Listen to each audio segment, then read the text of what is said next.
Je disais à Georges Ginesta, tu es toujours aussi efficace. Ces discours sont d'une efficacité redoutable. Ils sont les plus courts, mais sont les meilleurs. En tout cas, c'est un immense plaisir.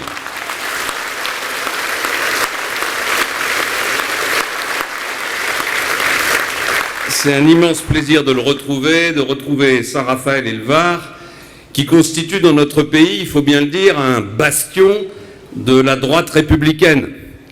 Et je ne peux pas citer tous les élus qui sont présents ici, je veux tous les remercier et leur dire combien leur présence me fait chaud au cœur. Je veux leur adresser un salut fraternel et je veux saluer tous les militants de l'UMP qui, malgré les coups durs, sont restés fidèles à notre formation politique. Je veux remercier les adhérents de notre association Force républicaine qui rassemble tous ceux qui se reconnaissent dans la démarche que j'ai engagée. Merci à vous toutes et à vous tous, sympathisants de la droite, du centre et puis d'ailleurs, parce que ce qui importe aujourd'hui, c'est moins les partis que notre pays.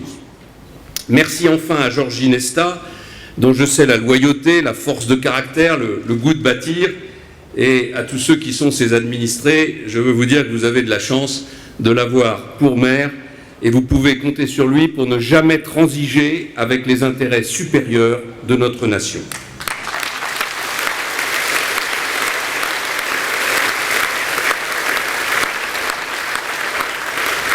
Et puisque je parle des intérêts supérieurs de notre nation, je voudrais commencer mon propos en évoquant une question grave, une question qui engage la France et la communauté internationale. Je veux parler de la Syrie et des préparatifs d'une éventuelle intervention militaire. Dans ce pays, vous le savez, depuis plus de 2 ans, une guerre civile et un affrontement religieux entre les 2 grandes parties de l'islam, les sunnites et les chiites, fait rage, exacerbé par un régime dictatorial implacable. Chaque jour, des innocents sont massacrés et notre conscience est naturellement ébranlée. Mais, mes chers amis, l'usage de la force doit être présidé par un très grand sang-froid. Et la France, dans ces circonstances, ne peut pas agir à la légère. Elle ne peut pas agir à la remorque de quiconque, fût-il de nos alliés américains. Une action militaire est pleine de dangers, elle est pleine d'incertitudes, et j'exhorte le président de la République à bien les mesurer. La Syrie est surarmée, elle est déchirée par des luttes intestines et confessionnelles. La région est une poudrière qui peut enflammer instantanément le Liban, menacer Israël, alimenter dans tout le monde arabe le conflit entre sunnites et chiites. Pour autant, la communauté internationale ne peut pas rester impuissante devant l'usage d'armes chimiques interdites par tous les traités internationaux. Il faut donc exercer une pression maximale sur le régime syrien qui doit sentir que le temps est venu pour lui de baisser les armes et d'accepter de s'asseoir à une table de négociation. La seule issue à cette guerre civile et conventionnelle, elle n'est pas dans la force, elle est dans la négociation. Elle est dans une négociation entre les belligérants avec le concours de la Russie, de l'Arabie Saoudite, de l'Iran, c'est-à-dire des pays qui sont partie prenante et naturellement sous l'égide des Nations Unies. Je ne cesse de le répéter depuis 1 an. Et j'avais pratiquement à la même époque, il y a 1 an, interpellé François Hollande sur cette question. Tout n'a pas été tenté pour convaincre la Russie d'obliger Bachar el-Assad à s'asseoir à la table de négociation. L'Europe, parce qu'elle a des intérêts communs avec la Russie, parce qu'elle a des négociations en cours avec la Russie, et singulièrement au sein de l'Europe, la France et l'Allemagne ont des arguments et des monnaies d'échange pour faire bouger le président russe. Encore faut-il s'en servir et accepter d'aller discuter avec lui. Si l'option militaire devait malgré tout s'imposer, j'ai posé 4 conditions qui, selon moi, doivent absolument être remplies. La première, nous devons être absolument certains de l'usage des armes chimiques et surtout de ses auteurs. Et c'est à l'ONU et à l'ONU seulement de nous apporter cette preuve.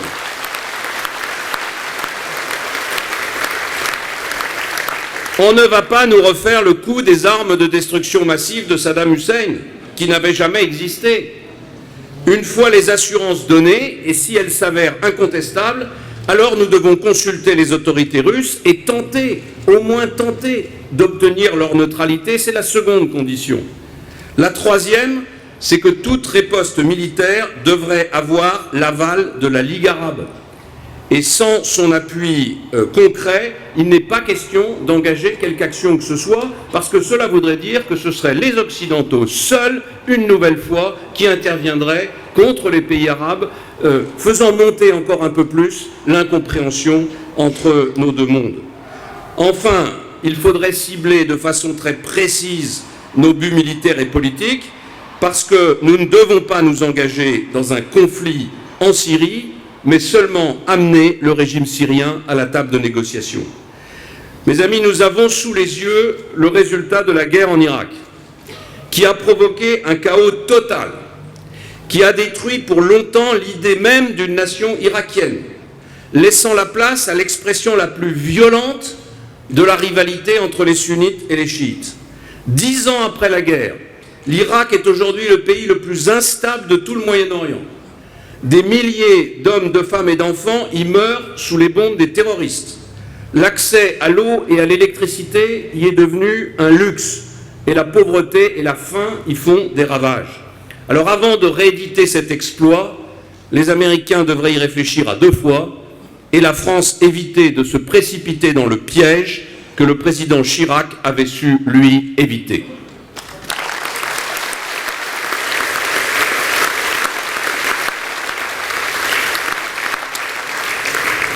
Au passage, je veux dire qu'il est piquant de voir François Hollande, qui n'avait pas de mots assez forts pour condamner la participation de la France à tous les commandements de l'OTAN, décidés par Nicolas Sarkozy, devancer aujourd'hui les demandes américaines sur la Syrie, quand même l'allié le plus fidèle de Washington, Londres, est amené à les repousser. Eh bien, moi, j'attends du président de la République plus de clarté, parce que le flottement de ces derniers jours, le flottement qui caractérise la position française, me paraît préjudiciable à la crédibilité et à l'indépendance de la France.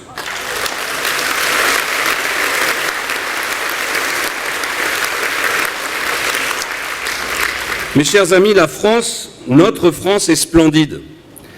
Et chaque fois que je la traverse, je viens de Strasbourg ce matin pour arriver dans cette magnifique région, qui n'est pas plus belle que celle que j'ai quittée, qui est aussi belle, je me dis que notre devoir, quand on a la chance de vivre dans un pays aussi magnifique, notre devoir, c'est de résister à tout ce qui l'abîme, à tout ce qui l'affaiblit, à tout ce qui le détourne de la grandeur. Et quand je traverse notre pays, je pense à ces générations de Français qui l'ont construit, qui avant nous ont tout donné. Ils ont donné leur courage au travail, ils ont donné leur génie intellectuel, ils ont donné souvent leur vie sur les champs de bataille. Sans eux, nous n'aurions pas le privilège de dire aujourd'hui « je suis français et j'en suis fier ». Si nous sommes ensemble, si nous sommes engagés pour la France malgré les revers et les doutes, c'est que nous avons décidé de ne pas renoncer et que nous ne renoncerons jamais à servir notre pays. Ça porte un nom, ça s'appelle le patriotisme. Certains disent que le patriotisme, ça n'est plus à la mode. Et pourtant, si nous n'avions plus en nous cette passion française, qu'est-ce que deviendrait la France? Ce serait un pays désincarné, sans flamme, sans voix, bref, ce serait juste un pion dans la mondialisation. Et qui serions-nous, nous-mêmes, le peuple français? Nous serions des anonymes, inconscients de notre destin commun. Une nation n'est grande que si elle est servie par des hommes et par des femmes qui croient en leur patrie. Et pour cette patrie, nous avons le devoir de nous rassembler, nous avons le devoir de nous retrousser les manches. Et quant à nous, responsables politiques, nous avons le devoir suprême de nous comporter avec dignité, avec sens de l'intérêt général et avec honnêteté. Et quand je parle d'honnêteté, je ne parle pas seulement de morale, je parle aussi d'honnêteté intellectuelle. L'honnêteté de se montrer tel qu'on est, tel qu'on vit, sans tenter de jouer en permanence un rôle pour faire plaisir aux médias, pour faire plaisir aux sondages, pour répondre à l'avance à ce que l'on vous explique être les attentes des Français. L'honnêteté, c'est de dire que nous, la droite et le centre, nous n'avons pas tout réussi lorsque nous étions aux commandes de notre pays. L'honnêteté, c'est de dire que nous avons parfois péché par prudence, parfois aussi par précipitation, parfois par manque de clairvoyance, mais aussi parce que nos convictions et puis les circonstances nous poussaient à agir de telle façon. Depuis que nous avons quitté les affaires à la suite de la défaite présidentielle, j'ai toujours dit que j'assumais en totalité le quinquennat et la mission que j'ai eu l'honneur d'exercer auprès de Nicolas Sarkozy. Et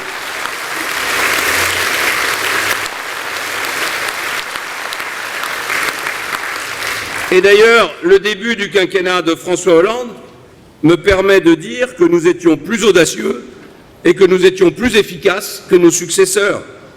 Je ne me défausse ni des succès ni des faiblesses de notre bilan, parce que c'est en regardant lucidement le passé que l'on peut préparer l'avenir.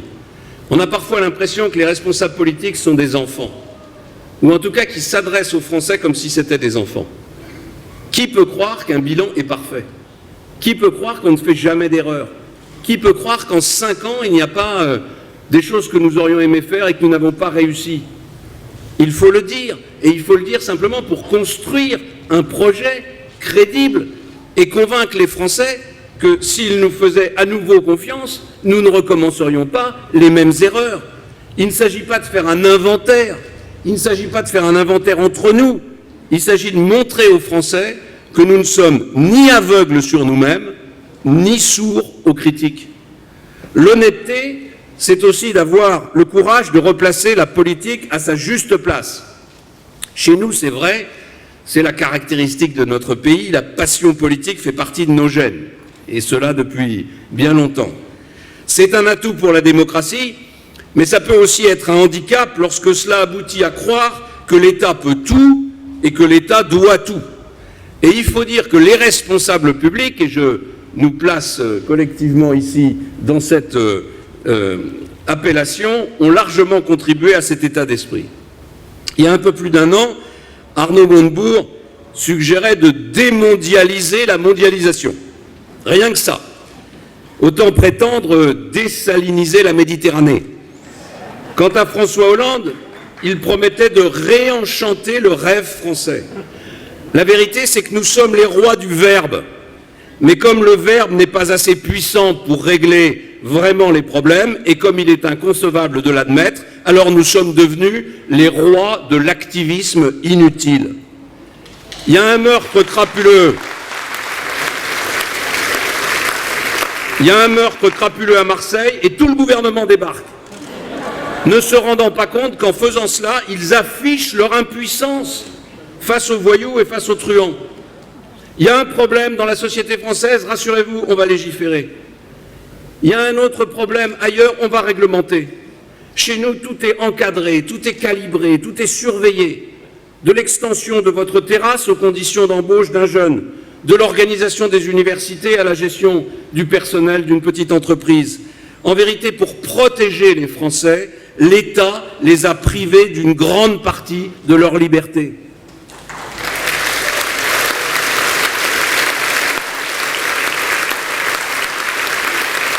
Et l'honnêteté m'oblige à dire qu'il l'a fait avec leur consentement.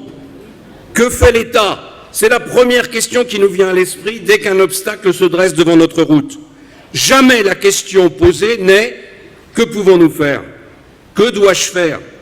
À force de placer la politique partout, on a oublié de placer le citoyen au cœur de tout. Eh bien, il faut arrêter de défausser le pays de ses propres responsabilités.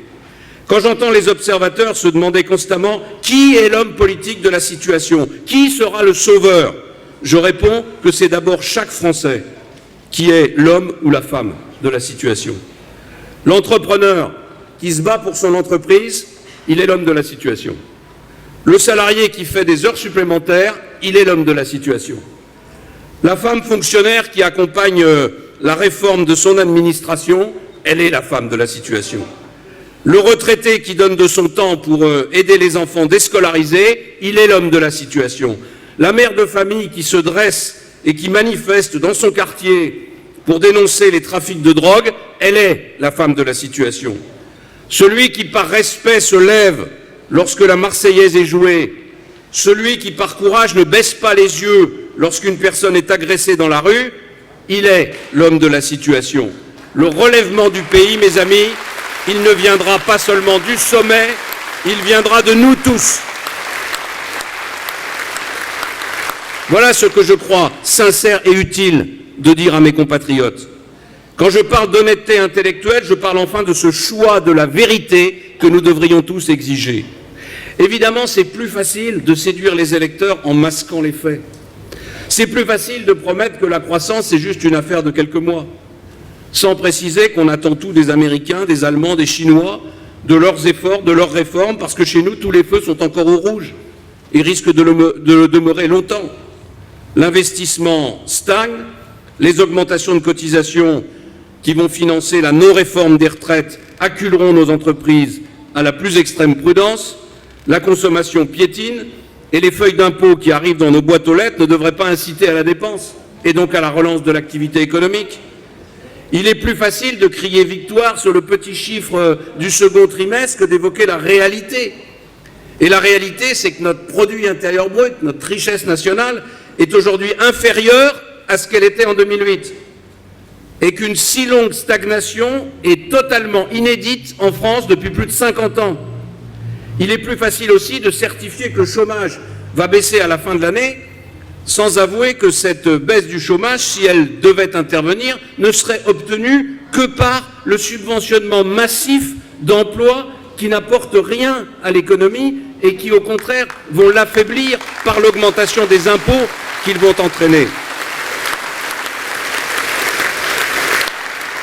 Bref, il est beaucoup plus facile de séduire et de duper que d'agir et de réagir.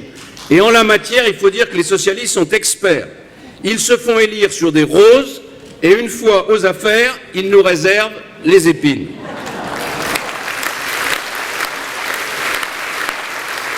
Mais je pourrais aussi parler de l'extrême droite ou de l'extrême gauche, les partis du Yaka Faucon, qui se fichent de savoir si leurs propositions sont crédibles parce que leur but, c'est pas de gouverner la France, c'est juste d'exploiter ses colères. Oui, je crois à la nécessité de la vérité. La vérité sur les forces de la mondialisation qui nous obligent à passer à la vitesse supérieure si en tout cas on veut garder le mode de vie qui est le nôtre. La vérité sur nos déficits, sur le risque de faillite qui nous guette, avec une dette qui va atteindre en 2014 95% de toute la richesse produite par notre pays. La vérité sur notre pacte républicain, qui est rongé par la violence et par la montée des intégrismes. La vérité sur la perspective d'une sortie de la France du classement des 10 premières puissances mondiales à l'horizon 2020. La vérité sur l'ampleur de l'effort que nous devons accomplir si on veut sortir de la spirale dépressive dans laquelle nous sommes enfermés depuis 25 ans. Alors, lorsque je parle ainsi, et vous m'avez déjà entendu parler ainsi, mes amis, mes collaborateurs me disent « Oh là là, attention, tu vas faire peur, tu inquiètes les électeurs ». Eh bien moi, je crois que je les inquiète beaucoup moins que ceux qui vous parlent comme à des personnes malades, auxquelles on cache le diagnostic et qui sentent bien au fond qu'on les trompe. Il faut sortir de ce jeu des apparences qui nous détourne des vrais défis, parce que si on est détourné des vrais défis, on ne peut pas les affronter ensemble. Voyez le président de la République. Certes, il a été élu, mais il est déjà tellement impopulaire et surtout tellement incapable d'engager des réformes de fond et de maintenir l'ordre dans sa propre majorité. Les uns l'accusent d'être le fossoyeur du socialisme et les autres le naufrageur de notre économie. Pourquoi est-ce qu'il en est là? Est-ce que c'est par manque d'intelligence ou de dévouement? Je ne le crois pas. Il en est là, et ça n'est malheureusement pas une première en France, parce que le contraste est saisissant entre ce qu'il a dit, ce qu'il a promis durant sa campagne, et ce qu'il fait ou ce qu'il ne fait pas à l'Élysée.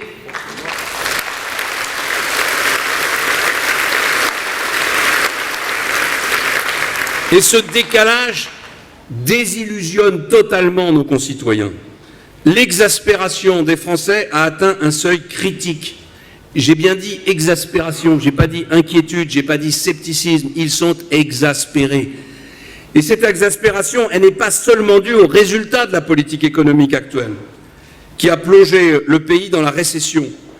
Elle n'est pas seulement due à cette overdose fiscale qui ne frappe pas seulement les ménages fortunés, comme certains Français ont pu le croire en votant pour François Hollande, mais qui frappe bien tous les Français, y compris les plus modestes. Lors de sa campagne, François Hollande n'a cessé de jouer sur l'ambiguïté. En réalité, pour gagner, tout était possible, y compris nier la crise. Comment voulez-vous, lorsque vous avez menti, lorsque vous avez nié la crise, comment est-ce que vous pouvez ensuite convaincre les Français que l'évolution du monde, sa dureté, exige des changements et quelques sacrifices? Comment voulez-vous réformer vraiment lorsque vous avez été élu pour faire des réformettes, pour ne rien changer? Il faut être honnête, ce qui arrive aujourd'hui à la gauche est aussi arrivé à la droite. Et moi, je veux en tirer les leçons. Et c'est la raison pour laquelle j'affirme que pour redresser la France, il faut construire nos victoires sur la vérité. C'est le seul socle solide qui permet ensuite de gouverner. Beaucoup d'élus qui sont ici, sur cette estrade et dans la salle, vont être candidats aux prochaines élections municipales. Et ma venue dans le Var n'est que le début de la campagne que je mènerai avec eux et pour eux. Je veux vous dire que chaque semaine, je serai sur le terrain pour défendre nos couleurs. J'irai partout conforter l'action de nos maires qui, comme Georges, ont un bilan solide. J'irai partout dans nos villes, dans nos villages, dans tous ceux qu'il nous faut conquérir, parce que ces 15 dernières années, nous avons perdu une grande partie du terrain, ce qui explique aussi aujourd'hui notre faiblesse. Et je crois profondément que le chemin de l'alternance commence avec les succès locaux. J'irai avec vous défendre une autre France. Et partout, j'essaierai de convaincre mes compatriotes de ne pas céder à cette vague protestataire qui ne mène nulle part. Partout, je recommanderai aux Français d'adresser au gouvernement l'avertissement qu'il mérite afin de l'obliger à ouvrir les yeux sur les erreurs coupables de sa politique. Trop d'impôts, trop de dépenses, pas de réforme de fond, eh bien c'est le cocktail qui a mis notre pays à plat. Et la première urgence, avant même de parler de notre projet futur pour 2017, c'est de mettre en œuvre tous les moyens qui sont à notre disposition, tous les moyens de l'opposition, la mobilisation des Français pour stopper la spirale fiscale qui est en train d'étouffer notre économie. Plus de 50 milliards d'impôts supplémentaires simplement depuis l'arrivée de François Hollande au pouvoir, dans un pays qui, il faut le reconnaître, avait déjà l'un des records mondiaux en termes d'imposition. On ne peut pas se contenter de dire que nous allons baisser les impôts en 2017 parce qu'il sera trop tard. Il sera trop tard pour beaucoup d'entreprises qui auront disparu. Il sera trop tard pour beaucoup de Français qui auront quitté notre pays, incapables de continuer à supporter une pression pareille. Nous aurons perdu des pans entiers de notre industrie, nous aurons vu s'accélérer le départ des investisseurs, celui des jeunes qui veulent aller tenter leur chance sous des cieux plus cléments, c'est-à-dire sous des cieux où on laisse plus de liberté à ceux qui veulent travailler, à ceux qui veulent innover, à ceux qui veulent prendre des risques. Nous devons, à partir de cette rentrée, concentrer tous nos efforts, toute notre force d'opposition au Parlement pour exiger que pas un centime d'impôt supplémentaire ne soit désormais demandé aux Français.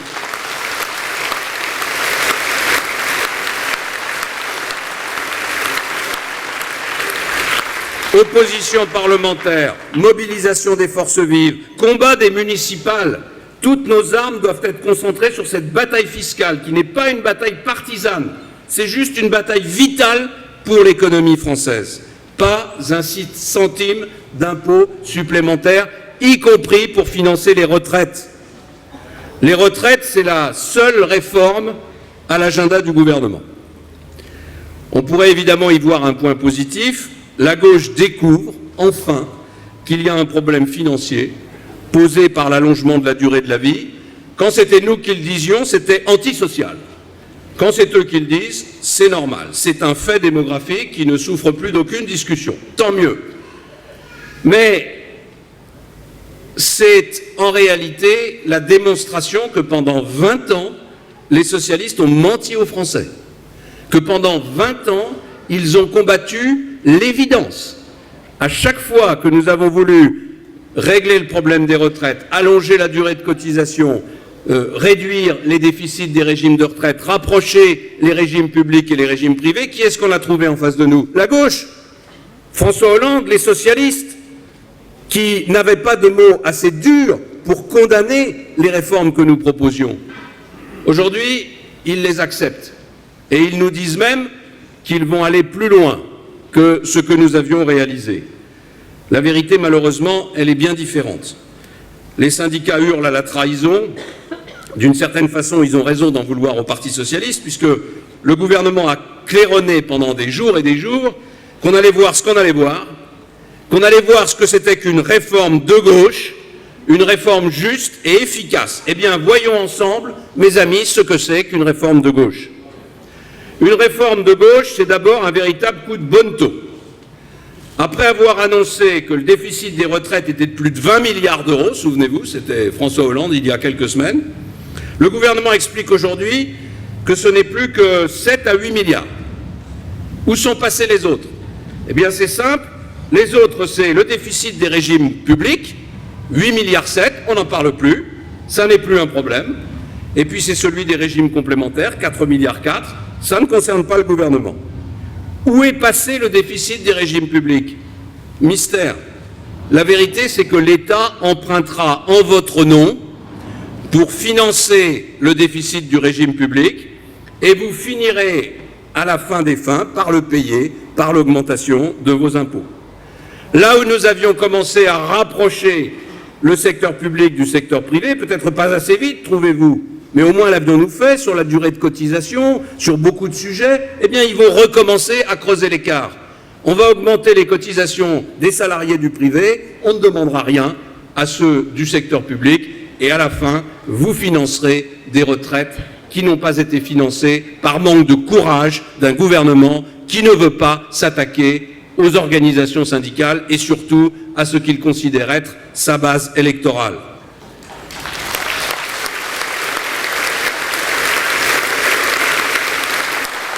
Par pure idéologie, le gouvernement ne veut pas toucher à l'âge légal de la retraite. Alors que nous avons montré avec la réforme de 2010 que c'est le moyen le plus efficace et le plus sûr, sans baisser les pensions et sans augmenter les cotisations pour assurer le financement des retraites et augmenter le taux d'activité des seniors. Et bien voilà ce que c'est qu'une réforme de gauche. Je pense que tous les Français, il y en a ici qui sont dans la salle, qui ont 40 ans, seront ravis d'apprendre que leur durée de cotisation sera de 43 ans en 2035, mais que dès maintenant, ils vont voir leur cotisation augmenter. C'est sans doute ça, une réforme de gauche.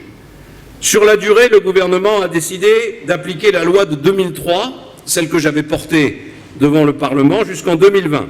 Et il indique qu'il l'appliquera après 2020. C'est sans doute ça, une réforme de gauche. Ça consiste à reprendre sans complexe une réforme de droite, autrefois tellement décriée. Enfin, les réformes de 2003 et de 2010, nos réformes, ont veillé à rapprocher les règles des différents régimes de retraite. La durée de cotisation en 2003, les taux de cotisation en 2010. La fausse réforme d'aujourd'hui tourne le dos à cet objectif d'harmonisation, puisque l'écart va se creuser entre public et privé. C'est sûrement ça, une réforme de gauche.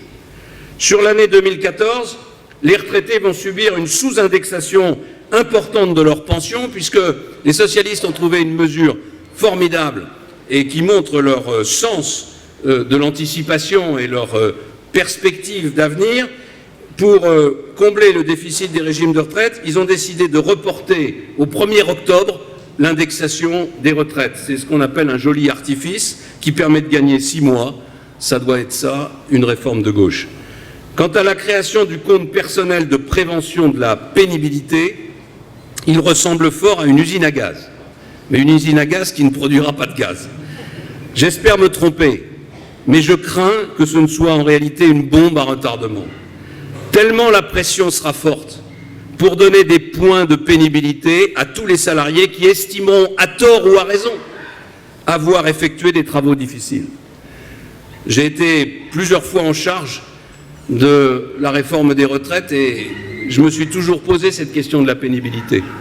C'est une réalité, il y a des métiers plus pénibles que d'autres, on le sait tous. Mais c'est très difficile d'arriver à convaincre les Français que le métier le plus pénible, ce n'est pas celui qu'ils exercent.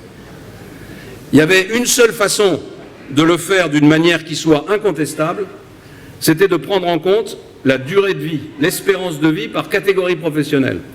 Seulement là, on se heurte tout de suite à un problème. Qui a l'espérance de vie la plus longue dans notre pays? Les curés et les enseignants. Ça va être difficile d'expliquer aux enseignants qu'il faut allonger la durée de travail des enseignants.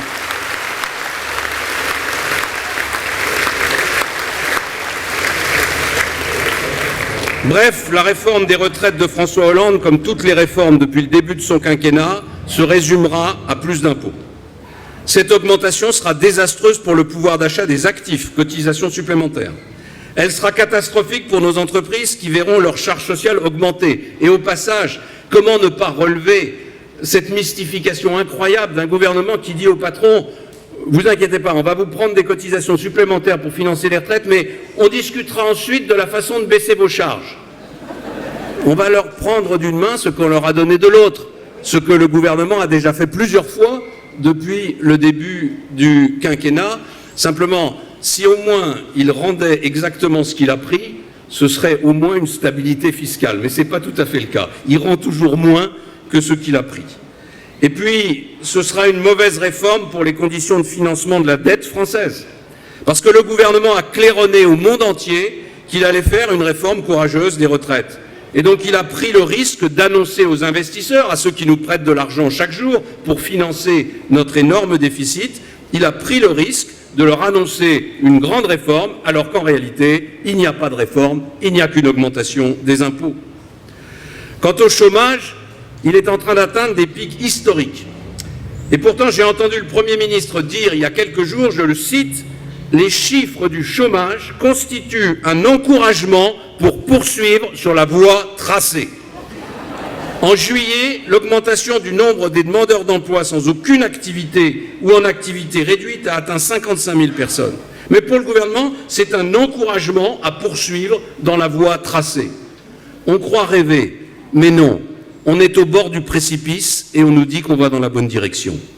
La vérité, c'est que depuis plusieurs décennies, nous n'avons pas réussi à rompre avec cette terrible spécificité française qui fait que même en période de croissance, le chômage reste chez nous plus important que chez nos voisins.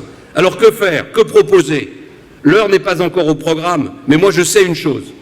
Si la croissance et l'emploi sont véritablement notre objectif absolu, alors il faut assumer des changements de fond. Il faut abroger définitivement les lois sur les 35 heures, en offrant aux entreprises le droit de négocier le temps de travail.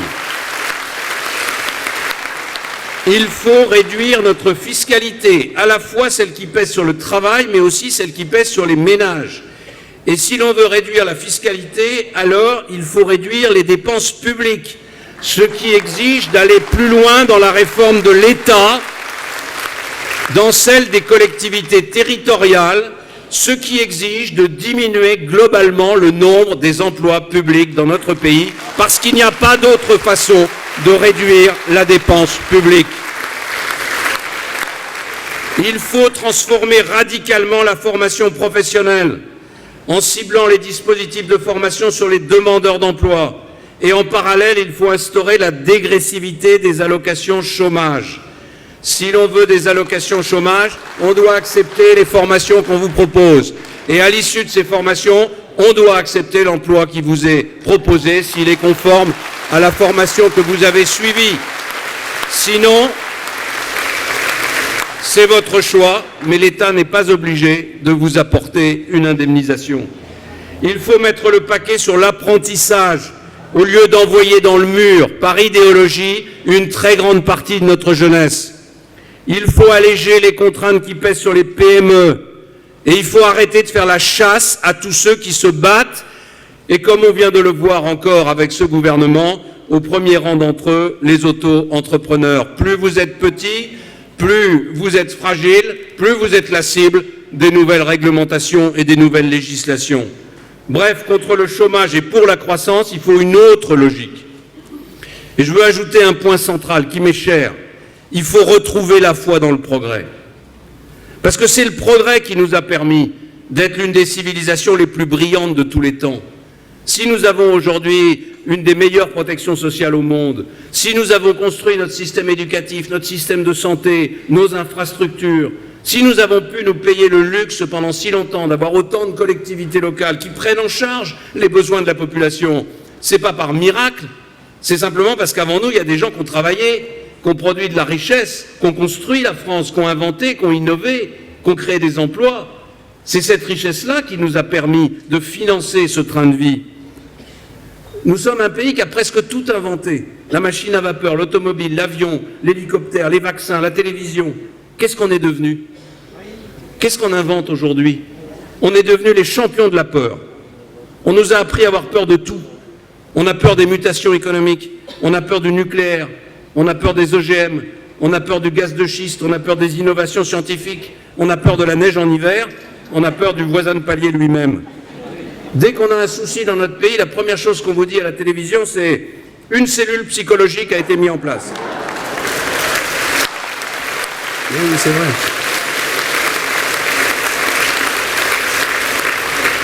Au premier accident, on fait une nouvelle loi et un nouveau règlement. Eh bien, ça n'est pas avec cette peur au ventre qu'on va relancer la croissance. Moi, je veux réconcilier la France avec cette idée de progrès.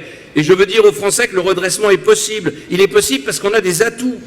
On a l'atout du nombre et de la jeunesse, puisque nous sommes le pays d'Europe dont la démographie est la plus soutenue. On a l'atout de la productivité des salariés, parce que malgré les 35 heures, nous sommes l'une des nations dont les travailleurs sont les plus performants. Nous avons l'atout, malgré toutes nos difficultés, de l'éducation et de la recherche. Malgré nos lacunes, les Français excellent dans les mathématiques, dans la médecine, dans la physique. Nous avons des leaders économiques qui exportent et qui fédèrent autour d'eux des filières de PME. Il y a Airbus qui double Boeing. Il y a EDF, GDF, Suez qui sont parmi les premiers producteurs d'électricité au monde. Il y a Areva qui conquiert l'Inde après la Chine. Il y a AXA qui assure le monde. Orange qui est l'un des principaux acteurs de la téléphonie mondiale et de l'Internet. Michelin, LVMH, Kering, Total, Carrefour, Danone, Lafarge, Vinci, tous qui sont numéro 1 mondiaux dans leur domaine. Nous avons encore entre nos mains les instruments de la souveraineté nationale, l'agriculture et l'agroalimentaire qui assurent notre indépendance alimentaire, l'énergie nucléaire qui assure notre indépendance énergétique, nos forces armées qui sont considérées parmi les plus performantes du monde, notre culture et la beauté de la France qui font d'elle le foyer de toutes les admirations. Oui, nous avons des atouts. Et c'est en s'appuyant sur ces atouts que nous pouvons devenir ou redevenir une place forte de l'investissement, de l'entrepreneuriat, de l'innovation. Mais si on veut parler d'innovation, alors il faut chasser les préjugés. Je me souviens que lorsque je fus nommé ministre de la Poste et des Télécommunications en 1995, la France était la lanterne rouge de l'Europe pour l'Internet, la micro-informatique, la téléphonie mobile. À tel point qu'on avait même un moment pensé au gouvernement donner une subvention à tous les ménages français pour qu'ils achètent un micro-ordinateur. Heureusement, on n'est pas allé jusqu'à faire cette bêtise. Eh bien, le patron de France Télécom de l'époque, que j'interrogeais sur les moyens de rattraper ce retard, m'avait fait cette réponse historique qui est restée gravée dans ma mémoire. Monsieur le ministre, Internet, c'est une mode. Dans 6 mois, on n'en parlera plus. Je ne l'ai pas écouté. J'ai engagé la privatisation de France Télécom. J'ai ouvert le secteur des télécommunications à la concurrence. Et 5 ans après, quasiment tous les Français disposaient d'un mobile. Le prix des communications était divisé par 2. En 10 ans, quasiment tous les Français disposaient d'un ordinateur, maniaient l'informatique. Des milliers d'emplois d'informaticiens, de programmeurs, de réparateurs étaient créés. Voilà ce que certains appelaient autrefois une mode, par habitude, par peur, par manque d'audace et par manque de curiosité. Eh bien, c'est ça qu'on doit combattre. Et je disais à mes amis dans la Sarthe avant-hier, il ne faut pas être prisonnier, trop prisonnier de notre histoire et de nos idéologies, parce que le monde change et parce qu'il faut accepter de revoir ce que l'on a pour beaucoup d'entre nous, considérés comme des dogmes qui ne pouvaient en aucun cas être modifiés. Moi, j'ai été élevé au lait du gaullisme. Et quand j'ai été nommé ministre des Télécoms, franchement, le mot privatisation ne faisait pas partie de mon vocabulaire. Et pourtant, si on n'avait pas privatisé France Télécom, s'il n'y avait pas de la compétition, s'il n'y avait pas de la concurrence, où est-ce qu'on en serait aujourd'hui? Vous croyez que vous auriez des abonnements aussi bon marché? Vous croyez que l'Internet se serait développé? Vous croyez qu'il y aurait eu cette émulation? Oui, ça m'a fait changer d'avis sur beaucoup de choses, et notamment sur le fonctionnement de notre économie, parce que c'était une nouvelle époque, avec de nouvelles technologies, avec une nouvelle compétition mondiale. Et personne ne peut entrer dans cette nouvelle époque et dans cette nouvelle compétition avec les outils, les idées, les convictions du siècle précédent. Mais ce goût du progrès, il ne pourra surgir que si la République est confortée, si la République est respectée, si la République est assurée. Et je veux pour finir vous parler de la République et de sa devise. La liberté d'abord. Parce que cette liberté n'existe que parce qu'on lui assigne des bornes.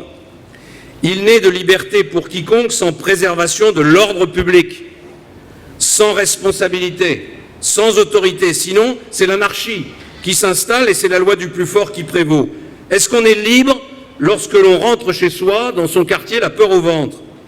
Est-ce qu'on est libre quand on doit baisser les yeux dans sa propre rue lorsqu'une poignée d'individus s'approprie votre cage d'escalier? Oui, la République a déserté certains quartiers, elle doit les reconquérir, pied à pied. Elle doit le faire en fédérant toutes les forces qui partagent ses valeurs et qui veulent vivre mieux. S'il faut des mesures exceptionnelles pour en finir avec les trafics qui gangrènent les cités, eh bien, il est de notre devoir de prendre des mesures exceptionnelles. Si nous manquons à cette obligation,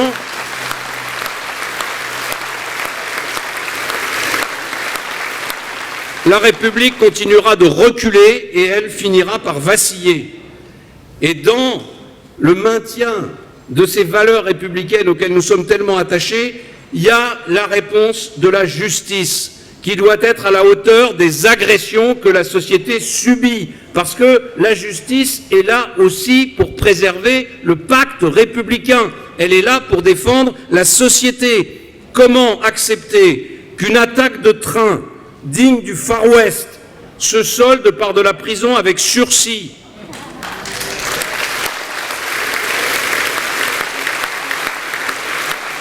Pourquoi faut-il attendre 2 ans pour expulser les occupants d'un logement social transformé en entrepôt de drogue? Ce ne sont pas des anecdotes, ce sont les symptômes d'un mal profond. Et ce mal profond, nous ne le traiterons pas par des discours angéliques et par des artifices de procédure pénale.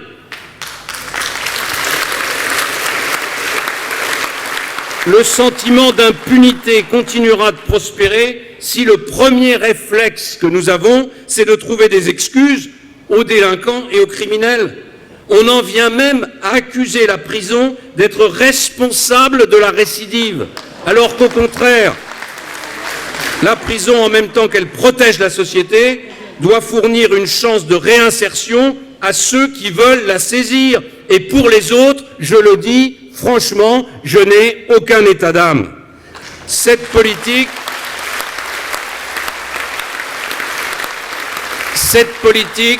c'est exactement le contraire de celle que mènent François Hollande et Madame Taubira, qui, aveuglés par leur idéologie, ont choisi le désarmement pénal. Ils ont choisi d'affaiblir la lutte contre la récidive en supprimant les peines planchées que nous avions, avec Nicolas Sarkozy, instaurées dans le quinquennat précédent. Ils ont choisi de créer une peine de probation qui, en réalité, se substituera à la prison pour une grande partie des peines, c'est-à-dire ils ont choisi moins de sanctions et donc plus de délinquance.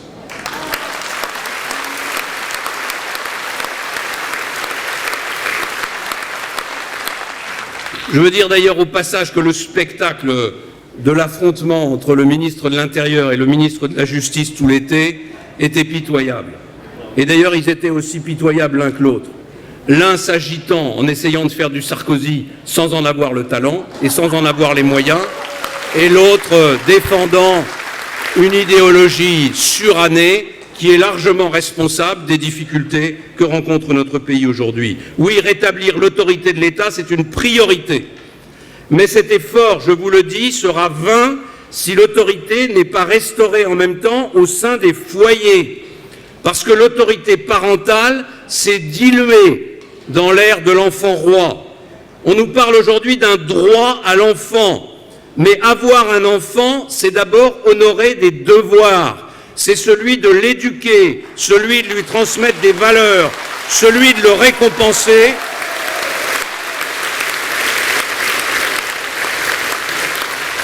Celui de le récompenser ou au contraire de le recadrer lorsque c'est nécessaire. Je ne crains pas de le dire, la démission parentale est une menace pour la cohésion sociale. Vous pourrez réformer l'éducation nationale autant que vous voulez, la vérité, c'est que c'est au sein de la famille que tout se joue.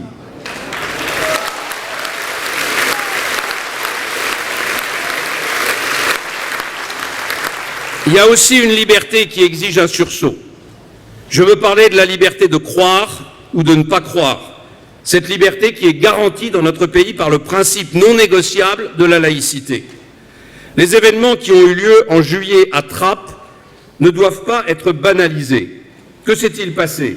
Une mini-émeute s'est déclenchée pour des motifs liés à la religion, pour des motifs liés en l'occurrence à une interprétation rigoriste et provocante de l'islam.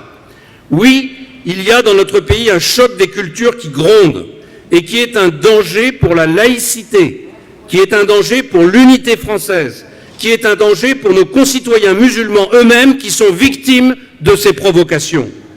Cette situation, elle nous interpelle tous. Nous, peuple français, qui avons trop souvent perdu le sens de la République et du patriotisme, sans lequel on ne peut pas fédérer les différences d'origine et de religion. C'est bien notre pacte républicain, notre foi dans la France, notre patriotisme, notre croyance dans l'avenir de notre pays et dans sa grandeur qui font qu'on arrive à vivre ensemble, même si on est différents depuis toujours. Elle interpelle aussi directement la religion musulmane, qui par la force des choses ne fut pas partie prenante du pacte qui a été noué en 1905 entre la religion catholique et l'État français. Ce sont des questions qu'il faut regarder en face, qu'il faut aborder de front, comme nous l'avons fait en interdisant les signes religieux à l'école et comme je l'ai fait en interdisant le port de la burqa, parce que c'est une prison pour les femmes.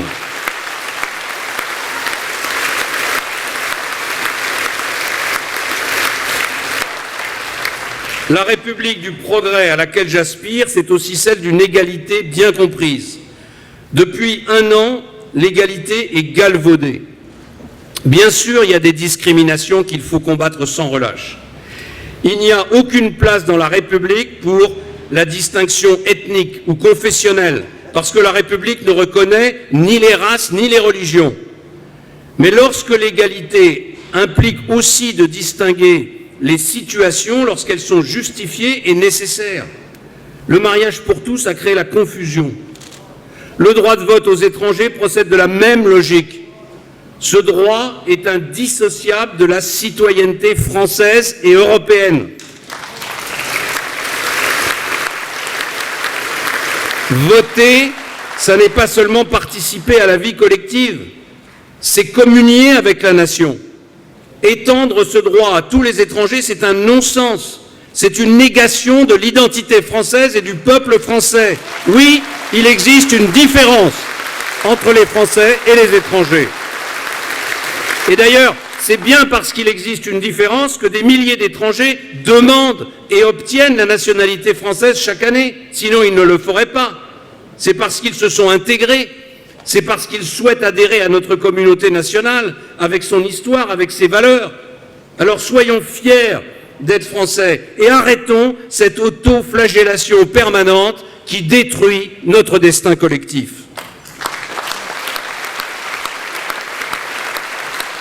L'égalité, c'est le combat contre les inégalités non justifiées. C'est le combat contre les injustices. Ça n'est pas le refus des différences. Oui, il est normal que celui qui travaille plus que l'autre gagne plus. Il faut en finir avec cet état d'esprit qui nous prive du progrès, ce mépris de la réussite, cette jalousie exacerbée, ce nivellement par le bas. La République, c'est celle dans laquelle chacun peut être fier d'avoir réussi et où chacun devrait être fier de dire aux autres qu'il a réussi et de le montrer. C'est aussi...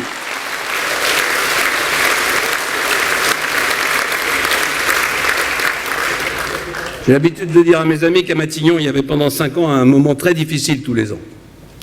On réunissait une cellule de crise pour se demander comment on allait passer ce moment. Ce moment, c'était l'annonce des bénéfices de Total. Vous vous rendez compte? Une entreprise qui fait des bénéfices, c'est un drame absolu. Et on était tous là en train de se dire comment on va s'excuser de l'annonce des bénéfices de Total alors qu'on devrait être fier d'avoir une des premières entreprises mondiales.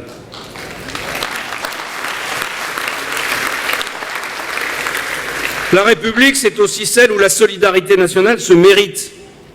Parce que dans chaque être humain, il y a une part de lumière qui doit être encouragée et pas étouffée dans les filets de l'assistanat. Engage-toi et la République s'engagera pour toi. Voilà ce qui devrait être notre nouveau contrat social. Engage-toi et la République s'engagera pour toi. Quant à la fraternité, elle est le ferment de l'unité de la République. Chacun y a sa place, à condition d'accepter et de respecter les règles du jeu, à condition d'adhérer aux valeurs républicaines. La fraternité, c'est d'abord respecter les autres pour exiger le respect des autres. Si vous voulez être respecté, alors il faut vous-même respecter les autres, le pays qui vous accueille, les lois qui sont celles que nos anciens ont progressivement construites. Ça s'appelle le civisme. Ceux qui trichent doivent être sévèrement sanctionnés. Parce que ceux qui trichent mettent en péril la cohésion nationale, parce qu'ils mettent en péril la confiance qui nous lie les uns aux autres. Et je veux dire que cette exigence, elle s'impose à tous, et évidemment, elle s'impose en premier lieu aux responsables politiques. S'ils ne donnent pas l'exemple, alors comment s'étonner que les citoyens se détournent des règles? Si le ministre du Budget fraude le fisc en dissimulant de l'argent à l'étranger, il ne faut pas s'étonner que la fraude soit chez nous un sport national.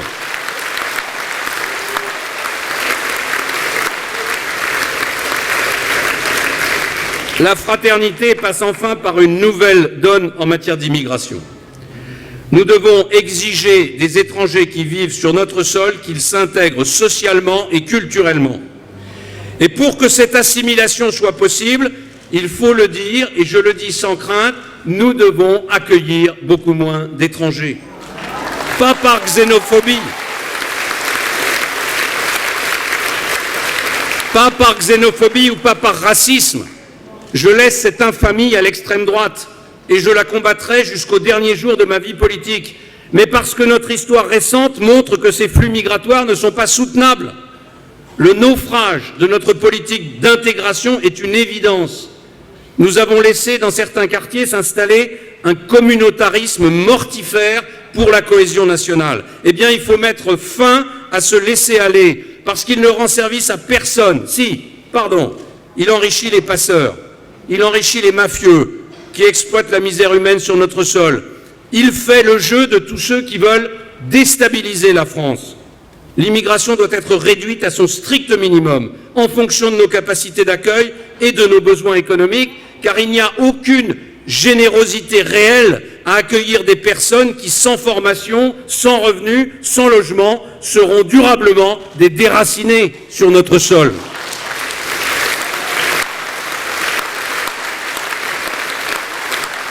J'ai proposé que, comme c'est le cas dans beaucoup de pays modernes, et je pense au Canada, le Parlement puisse décider chaque année du nombre d'étrangers que nous souhaitons accueillir, des compétences dont nous avons besoin et des régions du monde vers lesquelles nous voulons nous tourner, de façon transparente, à l'issue d'un débat où chacun devra prendre ses responsabilités. Voilà, mes amis, les convictions que je voulais partager avec vous. Vous savez ma certitude, le chemin de la reconquête sera difficile, mais la France que nous aimons ne nous permet pas de refuser ce combat. Elle nous oblige à nous dépasser. Alors je vous le demande, ne baissez pas les bras, n'ayez pas peur. Nous sommes au début d'une marche dont vous connaissez le but, gagner et servir notre pays. Avec vous, avec Georges, avec tous les élus qui m'accompagnent ici, nous irons au-devant de toutes les forces françaises. Notre objectif, c'est de les réveiller, c'est de les entraîner, et vous verrez qu'elles nous porteront au-delà même de nos propres espérances. Voilà la mission qui est la nôtre. Voilà le défi auquel je vous invite, parce que, comme moi, vous aimez la France, vous aimez la République, vous aimez cette civilisation européenne si brillante, vous ne voulez pas la laisser détruire, alors ensemble, nous allons nous battre.